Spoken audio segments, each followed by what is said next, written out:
Bismillah, alhamdulillah, alhamdulillahilladzi 'allama bil qalam, 'allamal insana ma lam ya'lam, wassalatu wassalamu ala khairil anam, habibina wa syafi'ina sayyidil arabi wal ajam, wa ala alihi wa ashabihi ya nabi'il ulumi wal hikam. Amma ba'du, al-mukarram, para alim, ulama, sesepuh, bini sepuh Masjid Aulia Setono Gedong, bersama para takmir dan remaja masjid yang dimuliakan oleh Allah. Hadirin hadirat yang berbahagia, pada kesempatan hari ini marilah kita panjatkan puji syukur kehadirat Allah Subhanahu wa taala dengan ucapan alhamdulillahirabbil alamin atas segala nikmat dan karunia-Nya sehingga kita masih bisa bersua di majelis yang penuh barokah ini insyaallah, dalam acara Cahaya Cinta Setono Gedong. Kedua kalinya sholawat salam semoga selalu tercurahkan kepada junjungan kita Nabi besar Muhammad sallallahu alaihi wasallam, yang dengan petunjuk dan arahan dari beliau kita bisa menyelesaikan, bisa keluar dari segala problematika kehidupan ini. Hadirin hadirat yang berbahagia, pada kesempatan pagi hari ini kita akan sedikit mempelajari bersama hadis yang ke-6 dari kitab Arba'in Nawawi. Langsung saja kita mulai. Bismillahirrahmanirrahim. Al-hadisus sadis an Abi Abdillah bin Nu'man bin Bashir radhiyallahu anhu maqal sami'tu Rasulullah sallallahu alaihi wasallam yaqul innal halala bayyinun wa innal harama bayyinun wa bainahuma umurun mushtabihatun la ya'lamuhunna katsirun minan nas faman ittaqash syubhat faqad istabra li dinihi wa 'irdihi wa man waqa'a fi syubhat waqa'a fil haram karra'i yar'a haulal hima yushiku ay yarta'a fi ala wa inna likulli malikin hima ala wa inna himallahi maharimuhu ala wa inna fil jasadi mudghah idza salahat salahal jasadu kulluh wa idza fasadat fasadal jasadu kulluh ala wahya al qalb. Rawahul Bukhari wa Muslim. Hadirin hadirat rahimakumullah, keterangan hadis ini ada 3 pokok besar yang harus kita perhatikan. Yang pertama, bahwa sesuatu yang halal dan sesuatu yang haram itu sudah sangat jelas. Halal, haram, dan syubhat. Kira-kira itu poin besar hadis ini atau kesempatan pagi hari ini, bahwa halal dan haram itu sudah jelas. Cuman yang ruwet ini nanti ketika ada syubhat. Ibaratnya begini Bapak Ibu, mohon maaf, Bapak Ibu punya 2 potong ayam, ditaruh di wadah A dan di wadah B. Yang di wadah A ini ayam yang mati karena dipotong, ditaruh di wadah A. Kemudian yang di wadah B ini ayam yang mati tidak karena disembelih, sehingga di wadah A itu jelas halal dan di wadah B ini jelas haram. Sudah sangat jelas sekali. Cuman masalah nanti muncul ketika ada wadah yang ketiga, wadah C, kemudian ayam yang di wadah A kemudian kita potong-potong, kita masukkan ke wadah C. Ayam yang di wadah B kita potong-potong, kita masukkan juga ke dalam wadah C. Nah, ini yang terjadi masalahnya di sini, sehingga di sini dikatakan ketika kita menjauhi sesuatu yang syubhat, sesuatu yang tidak jelas, maka seolah-olah kita sudah menyelamatkan diri dan agama kita. Hadirin, kita mungkin secara tidak sadar kadang terjebak dengan masalah syubhat. Namun kadang kita tidak sadar. Mohon maaf, ketika katakanlah kita bekerja. Ketika kita bekerja sebagai pegawai atau sebagai apapun, tentunya ada jam kerja. Jam kerja mulai jam 7 sampai jam 4 katakanlah seperti. Atau kewajiban kerja satu hari itu 6 jam misalkan. Pernah nggak kita bekerja selama 6 jam itu kerja terus tanpa istirahat?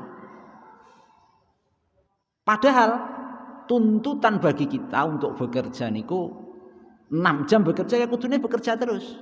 Tapi enggak kan?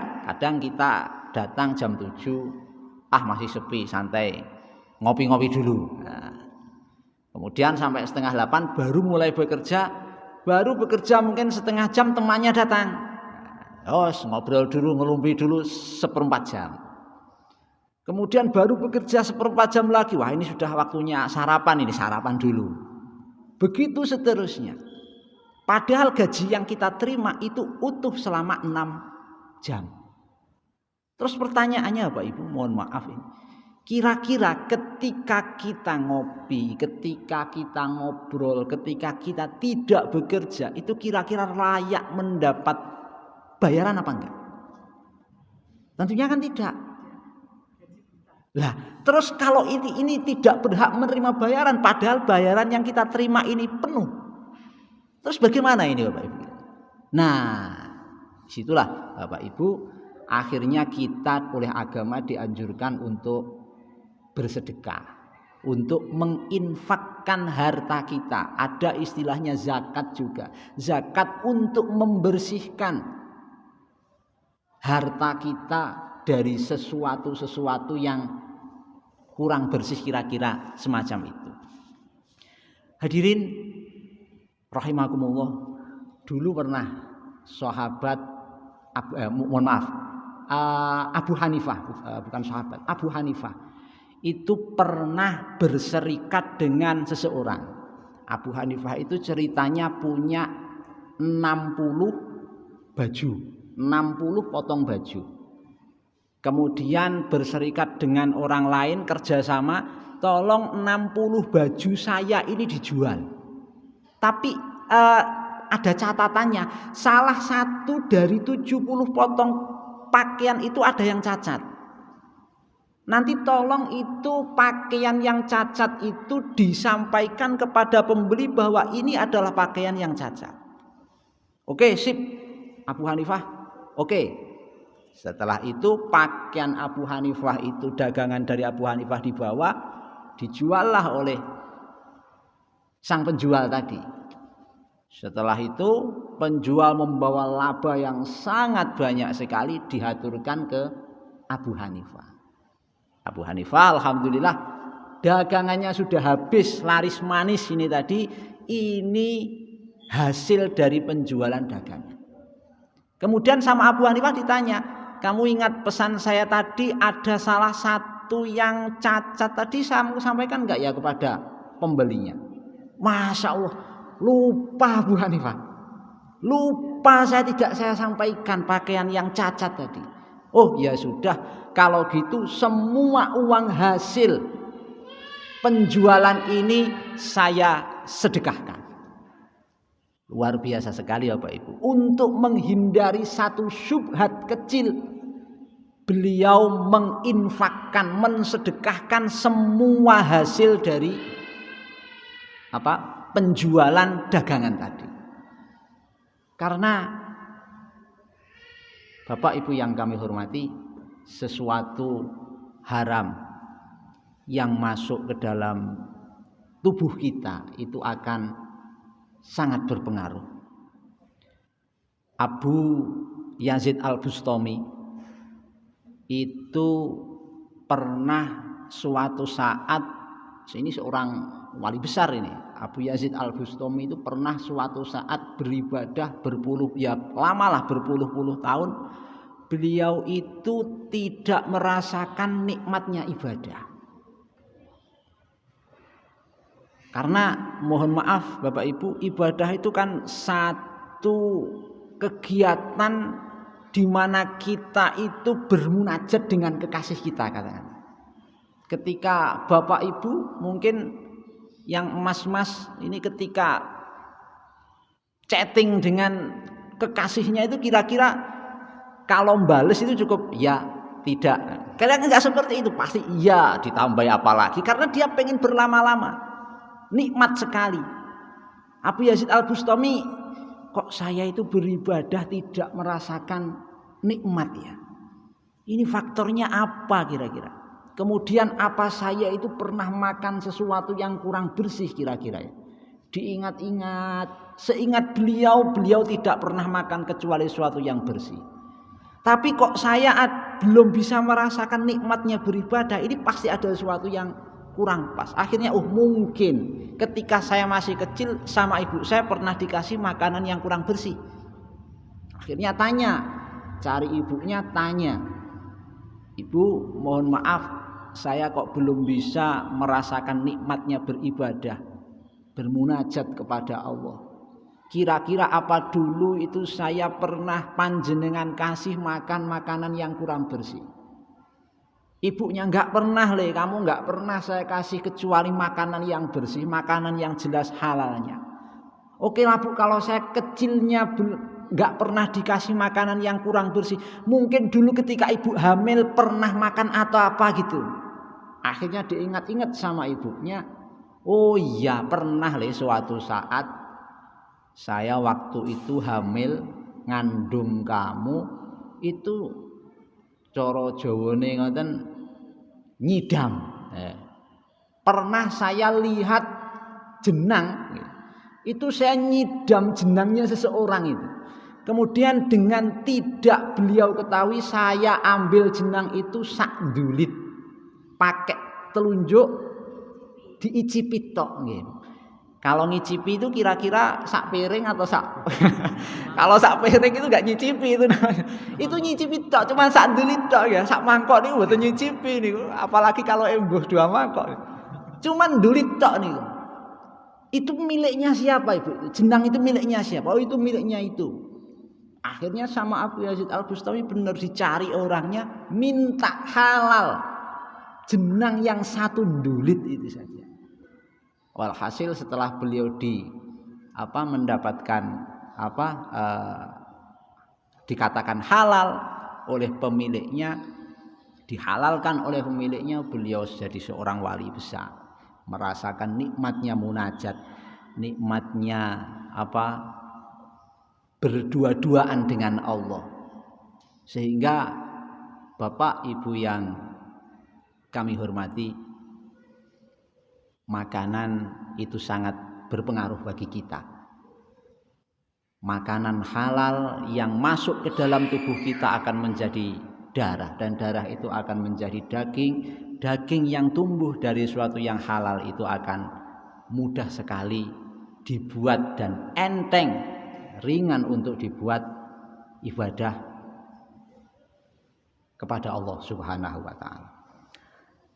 Hadirin yang kami hormati, sesuai dengan tema hari ini, yaitu hati-hati dalam menata hati.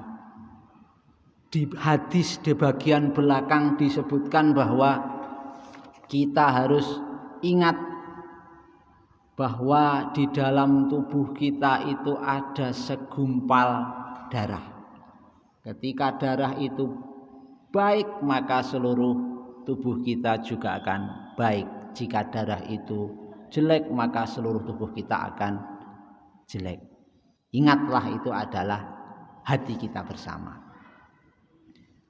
Hadirin yang kami hormati, kadang kita itu memang tidak sadar tidak sadar bahwa sesuatu yang kita dapat itu, apakah itu murni benar-benar nikmat atau istidraj dari Allah. Ada orang dianugerahi dengan harta yang melimpah, padahal mohon maaf, pekerjaannya itu kurang bersih, Misalkan harta melimpah dihasilkan dari pekerjaan yang kurang bersih. Kadang hati itu merasa alhamdulillah saya hari ini dapat nikmat. Ini mohon maaf misalkan saja ini ya. Kita jalan-jalan di sebuah pom bensin atau di sebuah apa, kita masuk ke toilet. Di situ kira-kira ada HP yang tertinggal, iPhone berapa ya? 12 misalkan. Ini kira-kira ketika kita tahu dan itu jelas-jelas tidak ada orang yang tahu. Kita ambil, ini enaknya kira-kira kita apa ini Bapak Ibu? Kira-kira kita kembalikan. Wah, iPhone 12 itu sekarang harganya puluhan juta ya. Masa kita kembalikan? Wah, alhamdulillah saya dapat rezeki. Rezekinya apa? Tadi di pom saya nemu HP iPhone 12 misalnya. Akan merasa ini rezeki. Padahal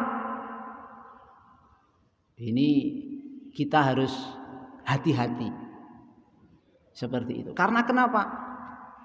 Karena kadang rezeki yang kita dapat itu bukan rezeki tapi istidraj. Istidraj itu kalau bahasa Jawane itu panglulu. Panglulu itu kalau bahasa Indonesiane nggih panglulu, kira-kira apa panglulu? Istidraj gambarnya seperti ini Bapak Ibu. Jadi kita punya nenek atau kita punya kakek. Kakek kita itu sedang sakit misalkan hipertensi, darah tinggi. Kita sebagai cucu pengen berkunjung ke rumah nenek, ke rumah kakek dan pengen mempersembahkan sesuatu yang terbaik, kita belikanlah sate kambing 20 tusuk misalkan. Kemudian kita haturkan ke nenek atau ke kakek kita, "Kek, nenek, monggo niki saya bawakan sate terenak di kota Kediri. Monggo didahar dihabiskan." Sate kambing terenak di kota Kediri misalkan. Monggo dihabiskan. Ini bagi seorang yang tidak tahu akan menganggap bahwa ini adalah rezeki. Wah, alhamdulillah saya sakit kok dibawakan sate kambing 20 tusuk. Habiskan. Ya setelah itu stroke. Tapi bagi orang yang tahu, oh ini bukan nikmat, tapi ini adalah istidraj yang justru harus kita waspadai. Itu hati kita harus kita istilahnya kita nopo nggih? Latih, apakah benar nikmat yang diberikan oleh Allah ini benar-benar nikmat atau bahkan istidraj. Karena mohon maaf biasanya kalau urusan hati itu ya dalam lautan bisa ditepak tapi dalam hati siapa tahu, biasanya kan seperti itu. Tapi hati itu ada indikatornya. Indikatornya adalah perbuatan kita sehari-hari. Biasanya kalau orangnya baik itu sehari-hari ya baik. Biasanya kalau kurang baik sehari-hari ya kurang baik. Ada kan contoh itu Bapak Ibu. Ada 4 orang masuk ke dalam satu istana yang sangat megah. 4 orang masuk bareng ke dalam istana yang sangat megah. Yang satunya itu ulama, yang satunya itu insinyur atau arsitek, yang satunya itu buruh harian lepas, yang satunya itu pencuri. 4 orang bareng masuk ke dalam satu rumah yang megah, bleng gitu. Kira-kira walaupun masuknya bersama-sama, tapi yang ada dalam benaknya, yang ada dalam pikirannya, yang ada dalam hatinya, itu ya sesuai amal perbuatan, sesuai kebiasaannya. Kalau sang ulama mungkin masuk ke dalam istana yang sangat megah, dia akan berpikir, Masya Allah, di dunia saja sudah ada rumah yang sebegini megah, apalagi besok kalau di surga. Itu yang ulama. Yang kedua arsitek, ketika masuk bleng itu ya, wah ini rumahnya ini pasti gaya minimalis apa gaya maksimalis apa gaya Eropa atau gaya apa, arsiteknya seperti ini. Yang buruh harian lepas mungkin ketika masuk, wah ini dulu masangnya granit ini butuh tukang yang profesional ini. Itu pasangan aciannya kurang begini dan lain sebagainya. Kira-kira orang yang terakhir yang ada dalam pikirannya apa ya Pak Ibu? Seorang pencuri ketika masuk ke dalam istana yang megah, bleng gitu. Kira-kira apa yang ada dalam pikirannya? Wah, ini apa yang bisa saya bawa pulang dari sini? Kira-kira seperti itu. Karena apa? Karena sekali lagi Bapak Ibu, hati seseorang memang benar tidak bisa diukur, cuman ada indikatornya. Maka dari itu, Bapak Ibu yang kami hormati, berangkat dari sesuatu yang halal, kemudian kita bisa membedakan antara yang halal mana, yang haram mana. Kita bisa menjauhi dari syubhat. Semoga hati kita tetap hidup, hati kita selalu dijaga oleh Allah untuk selalu menjadi yang terbaik, kemudian diaplikasikan dalam kita perbuatan sehari-hari. Bapak Ibu yang kami hormati, pernah suatu saat Ibrahim bin Adham, Bapak Ibu, Ibrahim bin Adham itu beliau juga satu ulama yang masyhur. Beliau itu pernah bermunajat di Masjidil Aqsa, tepatnya di bawah Qubbatus Sakhroh. Jadi di Masjidil Aqsa itu ada bangunan yang di situ ada kubahnya, di bawahnya itu ada batu, Dome of the Rock atau gimana itu kalau dalam bahasa Inggrisnya. Pernah bermunajat di situ malam hari, kemudian karena beliau juga orang yang kasyaf, beliau tahu malaikat itu masuk juga ke dalam Qubbatus Sakhroh di situ. Beliau bermunajat, kemudian para malaikat masuk. Ada 2 malaikat itu yang ngerumpi, Bapak Ibu.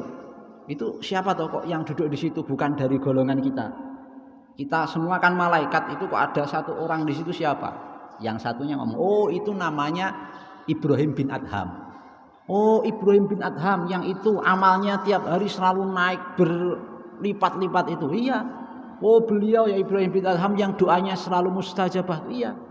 Tapi tahu nggak, Ibrahim bin Adham itu sudah 1 bulan ini atau mungkin 1 tahun ini amal dia tidak sampai, tidak bisa naik ke langit, tidak bisa, doanya tidak terkabulkan. Loh, iya tak? Kenapa kok bisa seperti itu? Itu loh kasus kemarin. Ibrahim kan itu pernah kan beli kurma, kemudian ada 2 kurma yang jatuh. Jadi beliau beli kurma 1 kilo itu ditimbang sama siapa yang penjual kurmanya itu, kemudian ada 2 yang jatuh. Ibrahim bin Adham kan menyangka 2 kurma yang jatuh itu, oh itu mungkin 1 kilo dari pembelian saya jatuh ke tanah, diambil karena mungkin beliau berpikir mubadzir, kemudian 2 kurma itu dimakan. Ya itu yang menyebabkan itu doanya Ibrahim bin Adham itu tidak mustajabah, amal-amalnya itu di stop, tidak bisa naik. Ibrahim bin Adham itu dengar Bapak Ibu, mireng Ibrahim bin Adham. Langsung setelah pagi Ibrahim bin Adham kembali mencari pedagang kurma tadi. Dicari, tidak ada. Biasanya itu di pasar bandar pojokan yang arah utara misalkan ini. Dicari di situ tidak ada penjual kurma tadi. Yang ada itu malah pemuda seorang. Wah, kemarin yang jual itu sudah bapak-bapak atau ibu-ibu sampun sepuh itu, kok sekarang anak-anak atau pemuda. Dicari tidak ada. Kemudian tanya ke lapak yang ditungguin oleh pemuda tadi. Mas, saya tanya mas, saya itu kemarin beli kurma di sini, yang penjualnya itu bapak-bapak. Itu sekarang penjualnya kemana ya? Oh, itu penjualnya sudah meninggal. Lah terus saya anaknya, ternyata yang menggantikan lapak ayahnya itu anaknya. Begini mas, saya itu cerita Ibrahim bin Adham itu dulu pernah beli kurma di sini begini. Sekarang saya mau minta ikhlasnya dari 2 kurma yang sudah saya makan. Oh begitu pak, iya saya ikhlaskan pak bagian saya. Tapi karena ayah saya sudah meninggal, saya punya ibu dan punya banyak saudara. Yang bagian saya itu sudah saya ikhlaskan, tapi saya kan nggak tahu bagian ibu dan bagian saudara-saudara saya. Masya Allah, 2 kurma ibu bapak ibu. Wah akhirnya sudah, kalau gitu saya pengen cari itu. Saudara kamu jumlahnya berapa, ibu kamu tinggalnya di mana. Bener? Akhirnya Ibrahim bin Adham dikasih tahu alamat satu persatu, didatangi itu satu persatu Bapak Ibu. Cerita saya itu gini. Setelah semua itu menghalalkan 2 biji kurma tadi, akhirnya Ibrahim bin Adham kembali ke Qubatus Sakhroh untuk munajat lagi. Tiba malam hari, benar malaikat masuk lagi ke Qubatus Sakhroh. Dilalah 2 malaikat yang kemarin ngerumpi itu masuk juga lagi. Loh, Ibrahim bin Adham datang lagi ke sini. Tapi sekarang Ibrahim bin Adham sudah ampuh, doanya sekarang sudah mustajabah lagi. Amalnya sekarang sudah naik lagi karena dia sudah meminta halal. Tahu enggak kemarin itu Ibrahim bin Adham itu cari itu anak-anaknya. Cerita ngerumpi itu 2 malaikat. Bapak Ibu yang kami hormati, dari 2 kurma saja bisa berakibat seperti itu. Apalagi mohon maaf kita yang biasanya sering melakukan dosa, kita yang biasa sering makan sesuatu yang kurang bersih. Kira-kira seperti apa diri kita ini? Bapak Ibu yang kami hormati, Imam Ghazali dalam kitabnya mengatakan kita itu ibarat kaca yang bersih. Ketika kaca itu seberat apapun noda yang ada di dalam yang menempel ke kaca, tapi ketika tiap hari itu kaca kita bersihkan, kira-kira bagaimana Bapak Ibu? Kinclong. Bah itu yang nempel, katakanlah misalkan aspal kan sangat rekat sekali ya. Tapi kalau kita bersihkan tiap hari, kinclong kaca itu. Glowing. Glowing ya. Tapi mohon maaf, kaca itu Bapak Ibu, kalau cuman terkena debu itu kan sesuatu yang remeh kan. Tapi coba kalau kita biarkan berhari-hari, berbulan-bulan atau bahkan bertahun-tahun, kira-kira gimana? Ngetel niku bahasa Indonesia ini apa Bu? Mengetal gitu. Akan sulit sekali dibersihkan. Bahkan untuk membersihkan kaca itu perlu obat khusus kaca itu dibersihkan. Padahal sesuatu yang menempel itu apa? Sepele. Apa itu? Debu. Tapi karena tidak sering dibersihkan sehingga mengetal seperti tadi. Sulit sekali dibersihkan. Sama dengan kita manusia, kita semua pernah berdosa. Mengakui dosa itu akan lebih baik daripada berdosa tapi tidak mau mengakui. Kita manusia, kita banyak dosa. Ya mari kita memperbanyak bertaubat, memohon ampun kepada Allah. Pernah satu sahabat itu ditanya, saya itu pernah melakukan dosa, gimana solusinya? Ya bertobat. Iya, saya itu sudah bertobat, tapi saya itu melakukan dosa lagi. Ya bertobat lagi aja. Ya sudah, saya sudah bolak-balik bertobat, tapi saya tetap melakukan dosa lagi. Bertobatlah. Sampai kapan saya bertobat? Sampai setan itu bosan mengganggu kamu untuk tidak melakukan dosa. Kira-kira setan sudah bosan apa belum ganggu kepada kita? Belum. Kalau belum berarti kita harus bertobat lagi sampai setannya nanti bosan.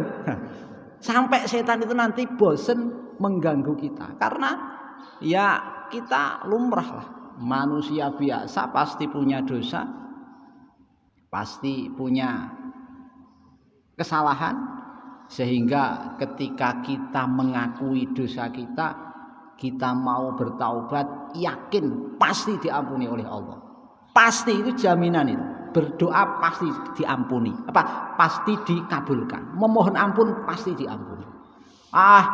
Jari sopo, saya itu berdoa sampai nangis-nangis itu belum dikabulkan.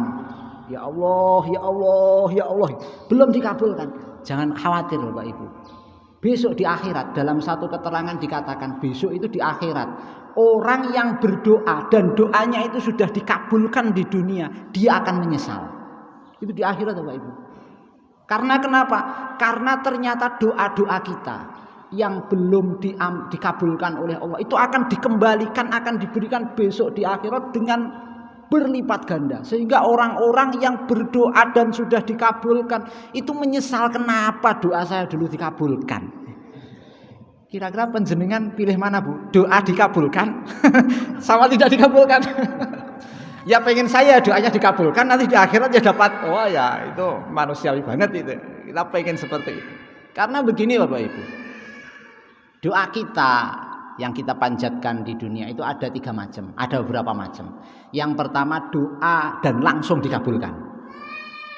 Kadang doa sekarang dikabulkan 1-2 hari, 10-20 tahun yang akan datang. Kita masih ingat, saya punya kakek, saya punya nenek, penjenengan juga punya kakek, punya nenek. Pernah diceritani kira-kira, dulu waktu zaman penjajahan itu pakaian saya terbuat dari goni. Ya. Pernah diceritani berarti Ibu. Makanan saya seperti itu. Kalau di desa dikatakan ares katanya. Pokok makanannya itu orang dulu doanya apa Bapak Ibu? Ya Allah muga-muga murah sandang, murah pangan. 50 tahun berikutnya dikabulkan Bapak Ibu. Saat ini kita tasik wonten yang makai pakaian goni. Enggak ada, malah goni sekarang dimodif jadikan kopiah sekarang. Pernah ada enggak sekarang yang masih kelaparan? Enggak ada. Orang paling enggak punya itu sekarang makan 3 hari, 1 hari sudah 3 kali. Ada lauknya juga. Itu adalah doa dari nenek moyang kita yang baru dikabulkan saat ini. Yakin doa panjenengan mungkin juga akan dikabulkan tapi tidak kontan. Mungkin dikabulkan dalam waktu yang ada jedanya. Itu yang kedua. Model yang ketiga, kita doa minta A, tapi kita tidak dikasih A, justru dikasih B yang nilainya B itu jauh lebih besar dari A. Namun kadang kita tidak sadar. Kadang kita berdoa, ya Allah, duit ya Allah, suwek mboten napa-napa. Kula solasine misalkan. Kita tidak dikasih uang langsung, tapi kita diberikan sesuatu yang jauh lebih berharga daripada uang. Nuwun sewu Bapak Ibu, kalau Anda penjenengan minta uang, datang Gusti Allah, minta uang yang banyak. Kira-kira uang yang banyak itu nominalnya berapa kira-kira? 1 juta, 10 juta, 100 juta? Oke lah 100 juta misalkan. Kita minta 100 juta. Padahal kita sama Allah sudah diberi sesuatu yang jauh lebih besar dari 100 juta. Tetangga saya di kecamatan itu pernah ada jalan-jalan Bapak Ibu, naik kendaraan, tangannya itu ditaruh di kaca nih gitu. Dilalah serempetan sama kendaraan lain, tangannya itu putus. Itu mau dibelikan tangan palsu itu harganya ratusan juta Bapak Ibu. Dan itu tidak seperti aslinya loh. Katakanlah misalkan tangan kanan ini harganya 200 juta katakanlah ya. Tangan kiri 200 juta, berarti sudah berapa Bu? 400 tambah kakinya. Obral murah ini 300-an misalkan. Kanan kiri sudah 600 ini, belum lehernya itu nanti. Padahal kita sudah diberi kesehatan, kita itu bolak-balik naik motor, beri keselamatan. Kita itu bolak-balik mau jatuh dilalah itu diberi keselamatan. Itu jauh harganya lebih besar daripada cuman uang 100 juta. Tapi kadang kita tidak sadar. Ada doa yang model saya sampaikan tadi, doanya tidak dikabulkan di dunia tapi akan dikembalikan di akhirat yang berlipat ganda. Maka dari itu Bapak Ibu yang kami hormati, ketika kita dapat rezeki, kita mencari rezeki, itu kita upayakan semaksimal mungkin mencari rezeki yang bersih. Kita bekerja itu untuk mencari rezeki, menghidupi keluarga kita itu enggak gemen-gemen loh. Panjenengan berangkat bekerja itu sama dengan berangkat jihad. ketika meninggal, berarti kan meninggalnya syahid ya. Ada 2 orang misalkan berangkat bekerja, yang satunya itu berangkat dari rumah, aku berniat-niat ingsun kerja untuk menghidupi keluarga saya, untuk menjaga keluarga saya supaya tidak meminta-minta. Yang satu. Yang satunya lagi tidak niat apa-apa, berangkat. Dilalah 2 orang tersebut misalkan nih di jalan tabrakan mati. Misalkan sama-sama matinya. Yang berangkat dengan niat bekerja untuk menghidupi keluarga, untuk menjaga keluarga dari meminta-minta, mungkin saja itu bisa masuk dalam kategori mati syahid. Tapi ketika tidak niat apa-apa, ya namanya tidak niat ya. Ya wallahu a'lam. Tapi maka dari itu Bapak Ibu, mari kita bersama berupaya untuk bekerja semaksimal mungkin, mengupayakan semaksimal mungkin rezeki, sesuatu yang kita cari itu adalah sesuatu yang halal dan semoga bermanfaat bagi kehidupan kita, menjernihkan hati kita sehingga kita nanti akan mudah dan enteng di dalam melakukan ketaatan dan beribadah kepada Allah. Mungkin itu yang dapat kami sampaikan, kurang lebihnya mohon maaf.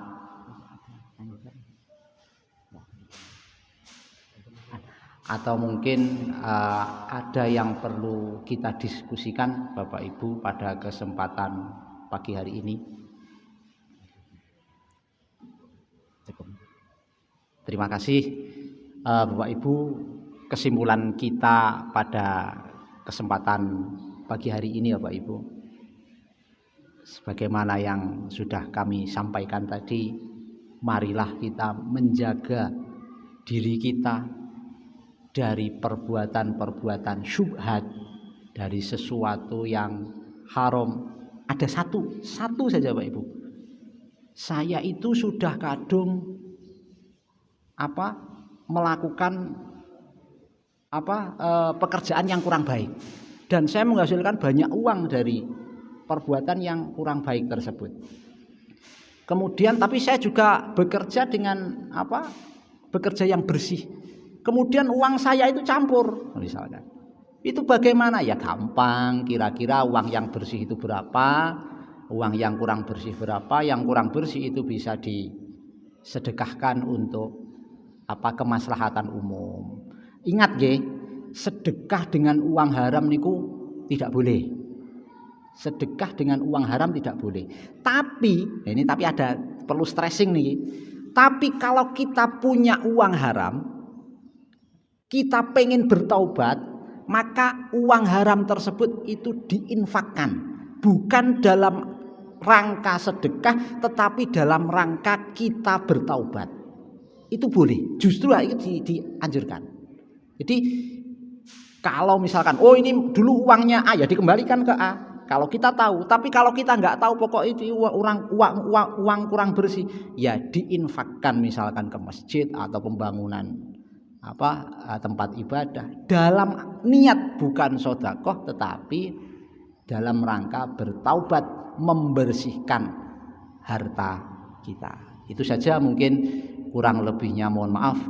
Wallahul muwaffiq ila aqwamit thoriq. Wassalamualaikum warahmatullahi wabarakatuh.